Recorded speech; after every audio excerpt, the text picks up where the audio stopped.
За сайн байцгаана уу? Одоо та бүгдтэй хүүгийнхэн энэ насны төрсөн өдрийг хэдийн хэмжээний төсвөөр яаж хийсэн бэ гэдгээ хуваалцах гэж байна.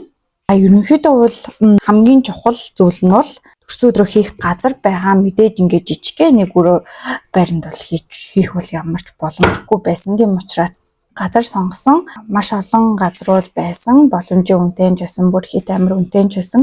Энэ газар бол хамгийн дундаж үнэтэй санагдсан нэгдүгээрт, хоёрдугаарт хүн болгон ам сайтай байсан нэг зүйл нь юу вэ гэхлээр хоол нь маш гоё амттай байсан гэж хэлсэн учраас за хүмүүс гоё хоол идээд гарвал гоё штэ гэж бодоод тэгээ энэ газрыг сонгосон байгаа. Энэ газарт нийтдээ сая 935 мянган төгрөг төлсөн гэж би тооцоолж байгаа. Зарим төгсөн тэрийгэ мартчих. Тэр нь гэхдээ зүгээр нөгөө биел өгсөн байхгүй юу? Хоёр төрлийн багцтай байсан. Нэг нь болохоор нөөдтэйгоо 55, нөөтөө асуулвал 50 мянган төгрөг гэсэн. Нөгөө багц нь болохоор нөөдтэйгоо 65, нөөтөө асуулвал 60 мянган төгрөг гэсэн. Тэгээ 50 мянган багцыг сонгосон. Тэгээ 50 мянган багц сонгоод хүүхэд нь болохоор 30 мянга гэжсэн. Тэгээ дээрээс нэмээд хүүгийнхаа нэрийг 45 мянган төгрөгөөр чөлөө хийлгүүлсэн. Тэгээ ингээд нийтдээ ер нь бол сая 935 мянган төгрөг болсон байгаа. Бид гурийн зүгээс бол жоохон алдагдaltaй байсан. Яагаад гэвэл яг ингээд тооцоолж хэлсэн хүний тооноосоо хүмүүс нь айгүй дутуу ирсэн, зарим хүмүүс нь ирээгүй.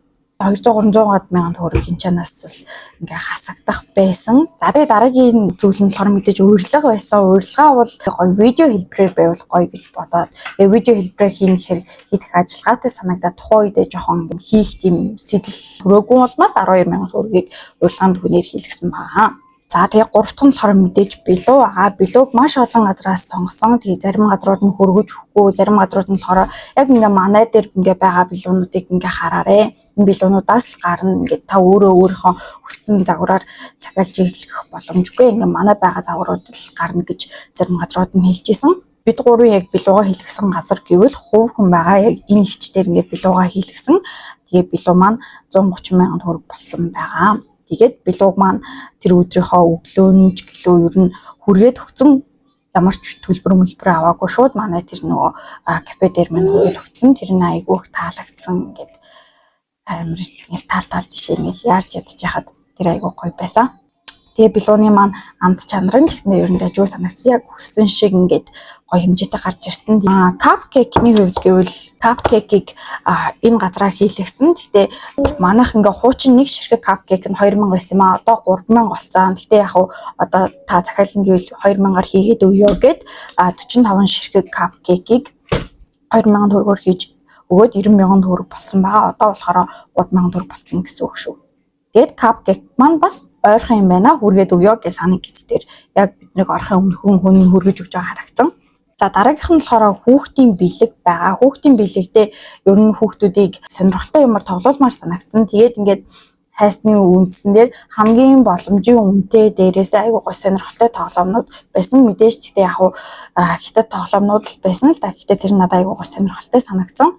За тэгээ бэлгнүүд маань болохоор яг ийм хөөрхөн дараа нь ашиглаж болох үед дараа нь хэрэгтэй юмаа хийгээд тавьчих болох үед ийм хөөрхөн даван уттай. Тэгээ дотор нь болохоор ийм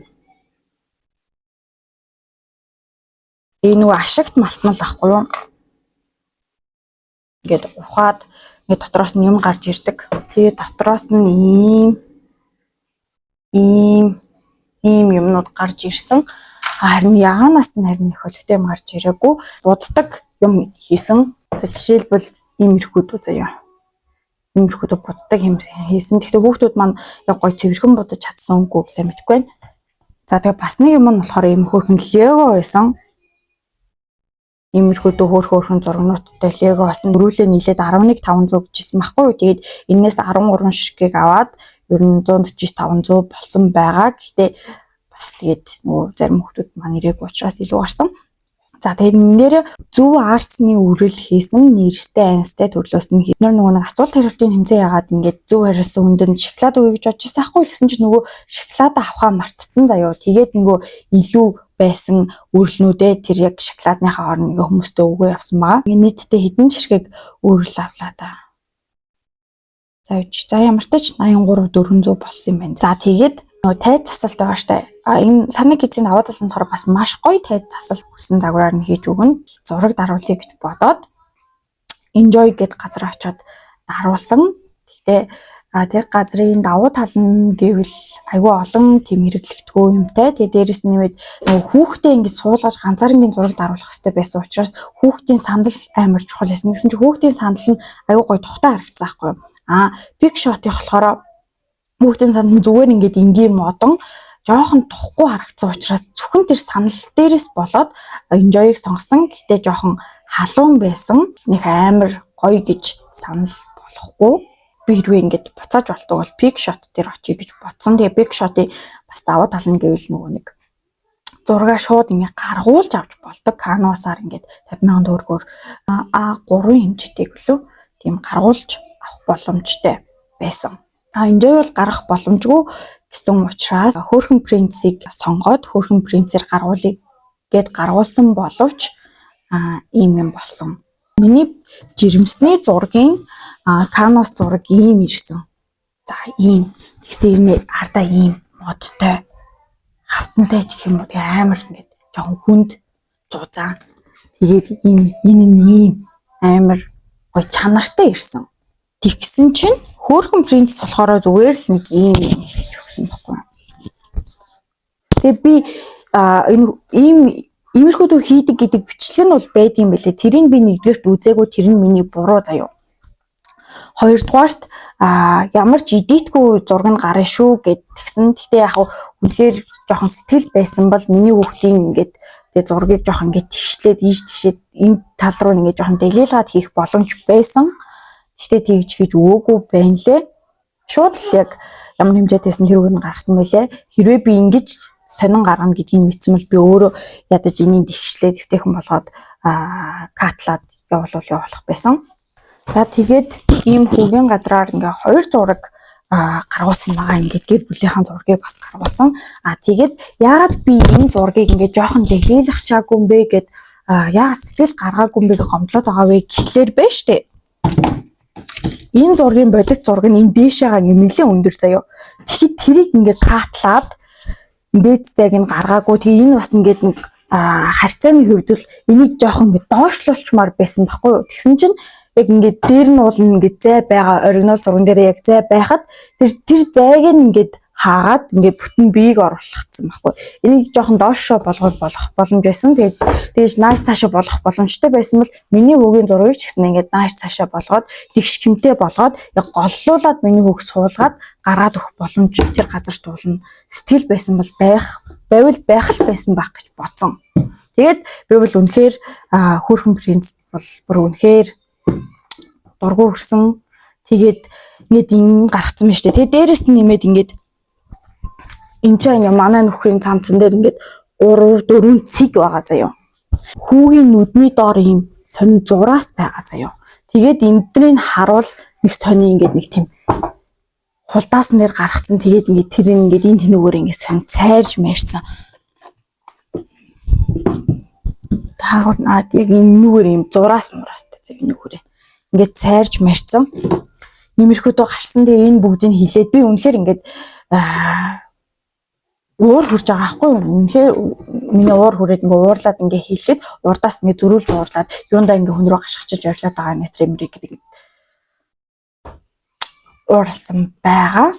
Яг хөө тэгэл ингээл гаргасан хүмүүс бол ингээд яасан хөөрхөн зураг даруулсан мэт хөөрхөн маань гэж хэлсэн. Гэхдээ надад бол яг энэ гаргасан хэлбэр нь бол таалагдаагүй. Миний үгийн зураг бол хөөрхөний хувьд бол хөөрхөн байсан.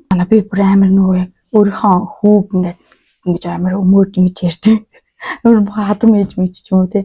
Нэг тийм амар ээж шиг болчихжээ яана. Ингээд буруу үрээдсэн юм чи. За. Тэр яг за тэгээ хувцсанд 300,000 төгрөг зарцуулсан. Тэгээ хувцсан дээр анхаарах зүйл гэвэл одоо ингээд ингээд миний яг ингээд түүхийн төрсөдрөөр өмсөн зураг байгааз энэ өмдний оронд би ингээд урт юм цагаан юб өмсгөөсөн аахгүй. Тэгээ ингээд тэр чигтээ цагаан юм өмсгөр нэгдүгээрт ингээд амар пропорцгүй муу харагдчихсан. Хоёрдугаарт нийлэмгэр харагдчихсан. Гуравдугаарт таргаа харагдчихсан. Дөрөвдүгээрт ер нь хүүхд Хүн маань ингээ гутлаараа ингээ хөрч өмрөөд муухай болохоор харагдсан. Тэгээд юу бгээд болоод өмд өмссөн маа. Тэр нь ч юу амар байсан би твтэйхэн. Тэгээ яа плаж өмсөж болоогүй вэ гэхээр хөхүүл плаж биш бол ерөнхийдөө бол нөгөө хүүгээ хөхөөлөх боломжгүй заавалч ингээд нэг ингээд доороос ингээд бүгдийг ингээд дээшлүүлнэ гэсэн үг шүү дээ. Тэгэхээр бас плаж бол тохиромжгүй. За ус ундаа жимс чихэр гэж байгаа шүү дээ. Чихрээ болохоор 27,000 төгрөг тааруулж авсан. Ус ундаа 69,000 төгрөг авсан. Жимснүүдээ нийтдээ 69,000 төгрөг авсан. Тэгээ нийтдээ 165,000 төгрөг болсон. Тэгээд бид нар нөгөө ингээд ундаа тааруулдаг ингээд тоглоулсан.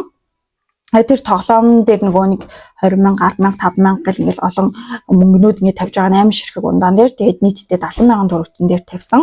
За тэгээ ерөнхийдөө бол нийтдээ ингээд энэ бензинийн хасуул ерөнхийдөө бол 3 сая төгрөг болсон. Тэгээ энэс ингээд эвтэйхэн танагтай тооцоотой байгаад би ингээд арай жоохон хариуцлагатай хүмүүс бас жоохон хариуцлагатай ирэх ёстой байсан хүмүүс маань жоохон хариуцлагатай байсан бол ер нь ирэх ёстой хүмүүс маань ирээгүй яг тэр хэмжээгээр нь ингээд тооцоолсон бол 2,500,000 төгрөгөнд багтаах бол боломж бол байсан юм байна лээ гэж бодогцсон. Тэгээ энэ дээр ингээ хүмүүс нөгөө пороо хөтлөгч хөтөлбөр ингээ авдаг. Тэгэхээр бүр ингээ замбраагүй их мөнгө нэмэгдэхээр байгаа сте. Тэгээд 3-4 сая болох юм уу хаашаа юм тий. За тэгээ хөтөлбөрийн хувьд бол ихчээрээ хөтлүүлсэн. Тэгээд ихч маань ингээд хөтөлбөрөө эхлүүлээд тэгээд дараа нь маа нөхөр гарч ингэж ирсэн бүх зочдтой талархлаа илэрхийлж үг хэлээд тэгээд тэрний дараагаар болохоор ерөнхийдөө бол ингээд нөгөө хамаатныхаа хүүхдүүдээр урлагийн нэмэр гаргуулаад тэгээд шүлэг уншууллаад явсан байгаа. Тэрний дундуур хүүхдийнхаа мэржлийг сонгуулсан бас асуулт хариултын хэмжээ явуулсан та нар бүгдийг ингээд үтсэн баг. Тэгээд бас ундаа тааруулдаг тоглоомд олсон бүгдийг үтсэн баха. Тэгээ ерөнхийдөө бол хөтөлбөр маань болцсон. Гэхдээ бүгдийг нөгөө араас нь угсруулаа амжихгүй байх гэж одоо угсруулаа араас нь хийсэн чи ерөнхийдөө бол айгүй ихт дууссан. Жоохон дундуур нь жоохон ингээд завсартай ингээд нэг хөтөлбөрөө явуулчаад тэгээд хүмүүсээ жоохон хоолойг нэгдэж уулуулаад тэгээ хаад ягаад дараагийн хөтөлбөрөө нэг жоохон байзанж агаад эхлүүлээд ч юм уу тэгж явуул болох байсан байх. Аль эсвэл гоё бас сонирхолтой тоглоомнууд нэмж тоглоулвал болох байсан баха. Тэгээд хаан төрсөн өдрийг маш гоё тэмдэглэе гэж бодож исэн. Айл болох л ингээл бүгднгийн гоё зохицуулах гад бүтээх гээд хөрхөн дэмжсэн гоё хийж өгсөн. Нөхөртөө маш их баярлаа. Тэгээд жоо юу санагдаад өөр нэмэлтээр асуух зүйл байвал төрсөн өдрийн холбогдлолтой асуух зүйл байвал комент дээр бичээрэй. Жохон гомдолтой юм ярьсан уучлаарай. Тэгээд бичлэгээ лайк дараад subscribe хийгээд өгөөрэй. Баярлалаа.